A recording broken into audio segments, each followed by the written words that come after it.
Silindrik kondensatorda energiya qayerda to'planadi? O'zi umuman tushunishimiz kerak. Har qanday elektr maydon energiyasi bu maydon qayerda joylashgan bo'lsa, o'sha yerda to'planadi.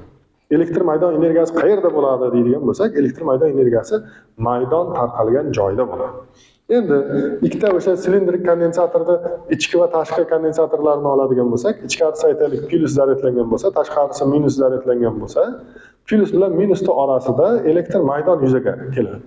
O'sha ikkita silindrda, ichki va tashqi silindrda orasida hosil bo'lgan elektr maydon o'sha joylashgan fazo, o'sha elektr maydon energiyasi joylashgan fazo hisoblanadi. Shuning uchun ham javobi A bo'ladi. Ichki va tashqi silindrlar orasida bo'ladi. Nimaga? Chunki o'zi silindrik kondensatorda agar bilmasangiz, bilib qo'ying, ikkita kondensatordan iborat bo'ladi. Bitta tashqi, bitta ichki.